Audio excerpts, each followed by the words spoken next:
nécessité y avait-il à changer la formule du lévothyrox, demande Catherine. Ok. Donc, si vous voulez, il faut être clair, la formule du lévothyrox ancienne n'était pas très bonne, cette formulation, pour plusieurs raisons. D'abord parce que, comme vous l'avez bien dit, ce sont des toutes petites quantités. Des comprimés à 25 microgrammes. Un microgramme, c'est un millionième de gramme. Un millionième, c'est tout petit. Donc, en termes techniques, quand vous faites un mélange, si vous voulez, en certaines conditions, c'est très difficile d'avoir d'un lot à l'autre une concentration réelle, si vous voulez, dans le mélange qui soit exacte. Et ça dépend beaucoup des excipients. Et à l'époque, l'excipient, c'était essentiellement du lactose, donc un excipient très classique, etc.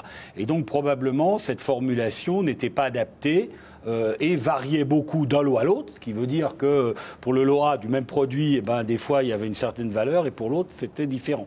Par exemple, parce que la variation dans les lots de fabrication n'était pas bien contrôlée. Ça, c'est le premier point. C'est pour ça que c'est l'agence du médicament qui a demandé. C'est pour ça que l'agence du médicament a demandé, parce qu'on avait, nous, des problèmes. Enfin, le collègue endocrinologue le dira, mais c'est vrai qu'au niveau hospitalier, d'un lot à l'autre, il y avait des problèmes, etc. C'est un problème qui était constant. Et puis, deuxièmement, ce produit, la substance active est assez instable, si vous voulez, et donc se dégrade assez facilement, ce qui veut dire qu'en fonction de l'ancienneté du lot, il pouvait y avoir des teneurs réelles qui n'étaient pas celles nominales, c'est-à-dire marquées sur quand on sait qu'il faut vraiment sur la boîte. Très précisément. Mais juste comment on peut comprendre qu'on soit le seul pays à avoir eu des problèmes, parce que tous les autres pays fonctionnent avec l'ancienne formule.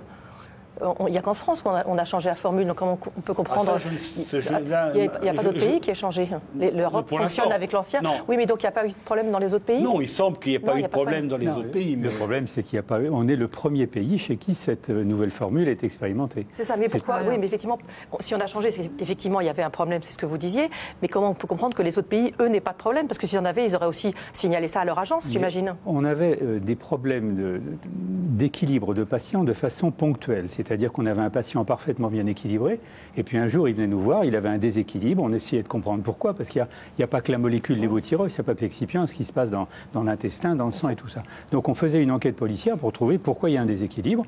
Le patient repartait, on était... Bon. Là, ce qui nous a impressionné, c'est le nombre de demandes qu'on a eues brutalement, de dire on a un trouble de l'équilibre thyroïdien. Mais la France est le premier pays, il est prévu que tous les pays européens passent sous la forme de la nouvelle molécule qui est certainement plus stable que l'ancienne. D'accord.